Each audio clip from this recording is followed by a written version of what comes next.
பொதுக்குழுவை கூட்ட வலியுறுத்தும் சி.வி. சண்முகம் எதற்காக தயக்கம்? எடப்பாடி பழனிசாமி பொதுக்குழுவை கூட்டுறதுல என்ன தயக்கம்? ஏன் அந்த தாமதப்படுத்துறாரு? பொதுக்குழு அப்படிங்கிறத கூட்டுறதனுடைய நோக்கமே அவர்கள் பொதுச் செயலாளரை மாற்றுவது என்பதாக இருக்கு. அந்த இடம்தான் எடப்பாடி பழனிசாமி அவர்களுக்கு ஒரு நெருக்கடியை தருது.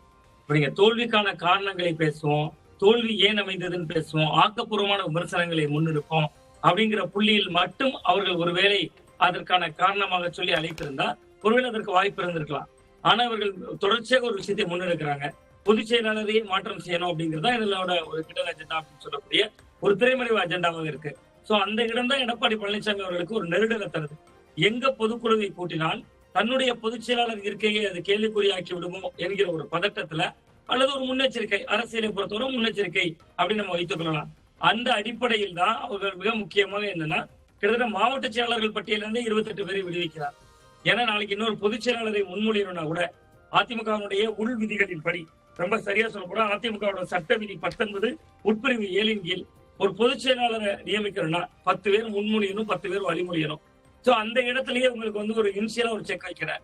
யாரெல்லாம் எதிர்குரல் எழுப்பினார்களோ, யாரெல்லாம் அந்த 25 சட்டமன்ற உறுப்பினர்களாக தாவேக்காவுக்கு ஆதரவு நிலைப்பாடு எடுத்தார்களோ அவர்கள் அத்தனை பேரையும் மாவட்ட செயலாளர் பதவியிலிருந்தே தூக்கிவிட்டார். சோ அதனுடைய நீட்சிதான் அந்த பொதுக்குழுவை கூட்டுவதற்கும் அவர் தயங்குகிறார். ஆனா சி.வி. சண்முகம் போன்றவர்கள் கொஞ்சம் சட்டம் தெரிந்தவர், அவரும் வழக்கறிஞர் என்கிற அடிப்படையில அவர் மேல ஒரு முக்கியமான இன்னொரு நுணுக்கமான சட்டப்புள்ளியை தொடுகிறார். அவர் அதனாலதான் சொல்கிறார், மீண்டும் மீண்டும் இப்படி ஒரு பிரச்சனை வருதுன்னா கடந்த காலங்களில் யார் மாவட்ட செயலாளர்களா இருந்தார்களோ அவர்கள் தான் அப்படின்னு சொல்றாரு. சோ இதையெல்லாம் பரிசீலித்துதான் எடப்பாடி பழனிசாமி அவர்கள் பொதுக்குழுவை கடைசியாக அதிமுகவுடைய பொதுக்குழு கடந்த டிசம்பர் மாதம் 10ஆம் தேதி நடைபெற்றது. அப்படி பார்த்தா இன்னும் இந்த ஆண்டு டிசம்பர் 10 வரை அவர்களுக்கு அவகாசம் இருக்கிறது. தேர்தல் ஆணையத்தால் அங்கீகரிக்கப்பட்ட ஒரு அரசியல் கட்சி ஆண்டுக்கு ஒரு முறை பொதுக்குழுவை கூட்டணும். அப்படி பார்த்தாலே அவர்களுக்கு இன்னும் டிசம்பர் வரை கால அவகாசம் இருக்கிறது. அதற்குள் இந்த பிரச்சனைகளை தீர்த்து விடலாம் என்பது எடப்பாடி பழனிசாமி அவர்களுடைய கணக்காக இருக்கலாம். அதனுடைய வெளிப்பாடு தான் காலையில பார்த்தோம். 87 மாவட்டங்களாக செயல்படக்கூடிய அதிமுகவில் 80 பேருக்கு மேல மாவட்ட செயலாளர்கள் வந்திருந்தாங்க. சோ அந்த புள்ளியில் தான் எடப்பாடி பழனிசாமி அவர்கள் கொஞ்சம் தள்ளி போடுகிறார் அப்படிங்கிறதா புரிஞ்சுக்கிறேன். ஆனா தப்பிக்க வழியே இல்லை. ஆண்டுக்கு ஒரு முறை பொதுக்குழுவை கூட்டிதான் ஆகணும். ஆனா அந்த 6 மாதங்களுக்கு இன்னும் இந்த பிரச்சனை வீரியமாக இருக்குமா, அதற்குள்ள அது என்ன விஸ்வரூபம் எடுக்கிறது என்பதற்காக தள்ளி போடுகிறார் அப்படின்னா இல்ல, தவறு செய்தவர்கள் திருந்தி வந்தால் ஏற்றுக்கொள்வேன் அப்படின்னு ஒரு அறிக்கை நேற்று முன்தினம் அவர் வெளியிட்டதை நம்ம பார்த்தோம். அந்த அறிக்கையின் வாயிலாக அவர் என்ன சொல்ல விரும்புகிறார், அதனையும் இன்றைய செய்தியாளர் சந்திப்பின் போது சி.வி. சண்முகம் சாடி இருந்தார். கண்கட்ட பிறகு சூரிய நமஸ்காரம், இது முன்னாலே அவர் செஞ்சிருக்கணும், ரொம்ப லேட் அப்படின்னு சொல்றாரு. அதை எப்படி புரிஞ்சுக்கிறது? இல்ல, அது சி.வி. சண்முகம் அவர்களுடைய கூற்று சரியானதுதான். கிட்டத்தட்ட 25 சட்டமன்ற உறுப்பினர்கள் சட்டமன்றத்திலேயே கிட்டத்தட்ட ஒரு அதிமுகவுக்குள் பிளவு இருப்பதை நிரூபிக்கின்ற வரை இதை காலத்தை கடத்தி இருக்க கூடாது. ஒன்று, இன்னைக்கு நேற்று இல்ல, அது ஓ பன்னீர்செல்வம் அவர்கள் வெளியேற்றமாக இருக்கலாம், சசிகலா அவர்களுடைய வெளியேற்றமாக இருக்கலாம், டிடிவி தினகரன் அவர்களுடைய வெளியேற்றமாக இருக்கலாம், அதிமுகவிலிருந்து வெளியேறிய குழுவினர் கிட்டத்தட்ட ஓபிஎஸ் அவர்களோடு வெளியேறிய உரத்தாடு வைத்தியலிங்கம் அவர்களா இருக்கலாம், கிட்டத்தட்ட ஆலங்குளத்தில் வெற்றி பெற்ற மனோஜ் பாண்டியன் அவர்களா இருக்கலாம், இன்னைக்கு சட்டமன்ற சபாநாயகராக இருக்கக்கூடிய எடப்பாடி பழனிசாமி அவர்களே மனுவை கொடுத்திருக்கக்கூடிய ஜே.சி.டி. பிரபாகர் அவர்களா இருக்கலாம். கிட்டத்தட்ட 1 டஜன் பேர் அதிமுக இருந்து போனவங்க. கடைக்கோடி நாங்குநேரில் நீங்க எடுத்துக்கிட்டீங்கன்னா ரெட்டியார்பட்டி நாராயணன் உட்பட அவர் கிட்டத்தட்ட இது முன்கூட்டியே அவர் செய்திருக்கணும்.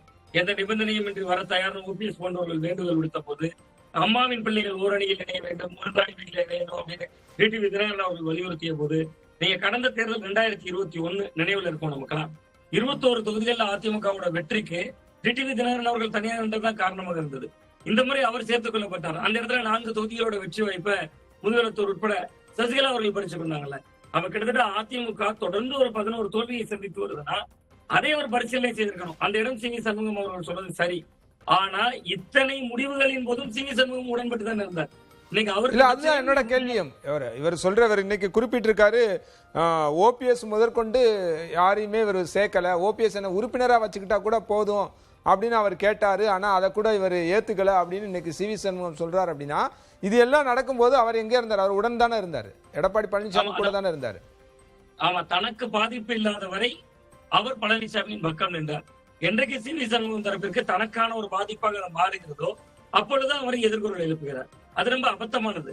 நீ அவர் ராஜ்யசபா உறுப்பினராக இருந்தார், அந்த பதவியை ராஜினாமா செய்திருக்கிறார், சட்டமன்ற உறுப்பினராக இருக்கிறார்.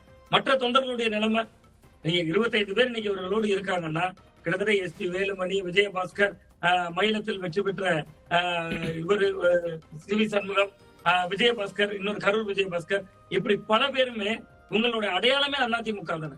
அப்ப இன்னைக்கு இது வந்து கிட்டத்தட்ட கட்சிக்கு விரோதமான செயல் தான் இது. நீங்க விஜய் செய்யறதும் அபத்தம். அதுல கிட்டத்தட்ட கட்சி 2 பிளவுகளாக இருக்கிறது. அது ஒரு தரப்பு பிளவை சந்திக்கிறாரா, அந்த ஒரு தரப்பு பிளவை சரி செய்ய வேண்டிய கடமை பழனிசாமி அவர்களுக்கு இருந்தாலும் நீங்க பிரச்சனை வேற எதுக்காவது வரலாம், இன்னொரு அணியை சேருங்கன்னு வரலாம். இப்ப நீங்க டிடிவியை சேருங்க, சசிகலா அவர்களை சேருங்க, ஓபிஎஸ் சேருங்க, ஆரோக்கியம். தாவேக்காவை நாங்க ஆதரிக்க போறோம்னு பிளவு வர்றதுங்கிறது வந்து கிட்டத்தட்ட ஒரு ஏற்றுக்கொள்ள முடியாத ஒன்றுதான். தொண்டர்கள் மத்தியில இது பெரிய மனச்சோர்வை ஏற்படுத்தியிருக்கு.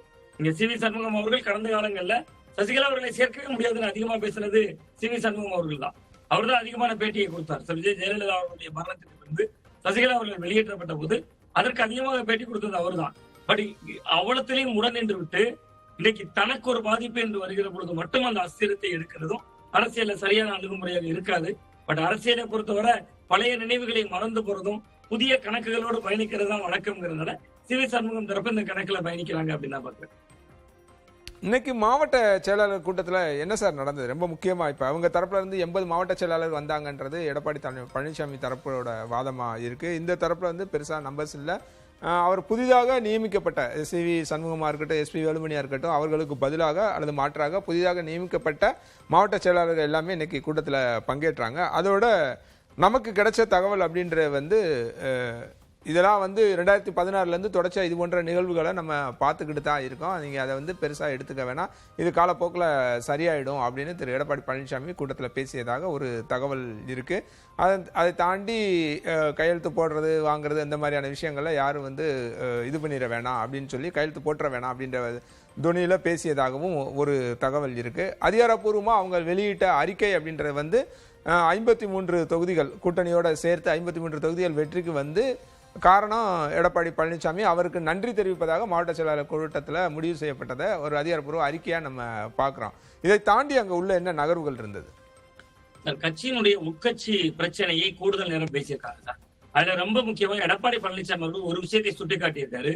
மாவட்ட செயலாளர்கள் மாற்றம் செய்யப்பட்டிருக்காங்க. அந்த 25 சட்டமன்ற உறுப்பினர்கள் அவர்கள் வசம் இருந்த மாவட்ட செயலாளர் பொறுப்புகள்ல இருந்து மாற்றம் செய்யப்பட்டு புதியவர்கள் கொண்டு வரப்பட்டிருக்காங்க. வந்திருக்கிறவங்க சாதாரண நபர்களை நம்ம போடல. ரொம்ப குறிப்பா கோயம்புத்தூர்ல எஸ்பி வேலுமணி அவர்களுக்கு மாற்றி விட்டு சேமா வேலுச்சாமியை போட்டிருக்காங்க. அந்த சேமா வேலுச்சாமி எஸ்பி வேலுமணிக்கே முன்னோடியாக இருந்தவர், கோயம்புத்தூர்ல மேயராக இருந்தவர். கிட்டத்தட்ட விஜய் ஜெயலலிதா அவர்களால் அந்த மேயர் பதவியிலிருந்து விலக்கம்லாம் செய்யப்பட்டவர். எஸ்பி வேலுமணிக்கு முன்னோடி. அவங்களெல்லாம் சுட்டிக்காட்டி சொல்லியிருக்காங்க. நம்ம வந்து அவர்களை விட பலவீனமானவர்களை நம்ம யாரையும் மாவட்ட செயலாளர்களாக கொண்டு வந்துடல. இங்க புதிதாக நம்ம போட்ட மாவட்ட செயலாளர்கள் ஏற்கனவே இங்க இருந்து நகர்ந்தவர்களை விட வலுவானவர்கள் அப்படிங்கிறதுக்கு இதை சுட்டிக்காட்டி சொல்லியிருக்கிறார். ஒன்று. இரண்டாவது, சட்ட ரீதியாக தாவேக்காவை அவர்கள் ஆதரித்தா இனி என்னெல்லாம் சிக்கல்கள் ஏற்படும் அப்படிங்கிறதையும் பட்டியல் கொடுக்கார். தகுதி நீக்கம் செய்யப்பட வாய்ப்பு இருக்கு. ஒரு காலகட்டத்துல அன்றைக்கு இருந்த டிடிவி தினகரன் அவர்கள் பின்னால் சென்ற 18 எம்எல்ஏக்கள் எப்படி தகுதி நீக்கமானாங்களோ அது மாதிரி ஆகும். அம்மாவின் பிள்ளைகள் நீங்க அந்த கட்சியை காப்பாற்றணும் என்பது உள்ளிட்ட சில விஷயங்கள் சொல்லியிருக்காங்க. இந்த 53 தொகுதிகள் வெற்றி என்பதே ஒரு தோல்வி இல்ல. விஜய் அலையில திமுகவே தோல்வி அடைந்திருக்கு. சோ அந்த 5 ஆண்டுகள் அவருடைய ஆட்சிக்கே சரியான மதிப்பெண் கிடைக்கல. அந்த சூழல்ல தான் நம்ம இத்தனை தொகுதிகள் ஜெயிச்சிருக்கோம்னு சொன்னவர் ரொம்ப முக்கியமான ஒரு டேட்டாவை சொல்றாங்க சார். மாவட்ட செயலாளர்கள் கலந்துகிட்டவங்க தரப்புல சேலத்துல 11 தொகுதிகள் இருக்கு. நான் என்னோட தொகுதியிலேயே 7 தொகுதிகளை ஜெயிக்க வச்சிருக்கேன். இன்னைக்கு எதிர் துருவத்தில் இருக்கக்கூடிய வேலுமணி அவர்கள் மொத்தம் இருக்கக்கூடிய 10 தொகுதிகள்ல அவர் மட்டும் தானே ஜெயிச்சிருக்காரு. சோ இதெல்லாம் நீங்க பொருத்தி பார்க்கணும். ஒரு மனிதரோட உழைப்பா பார்க்கணும்.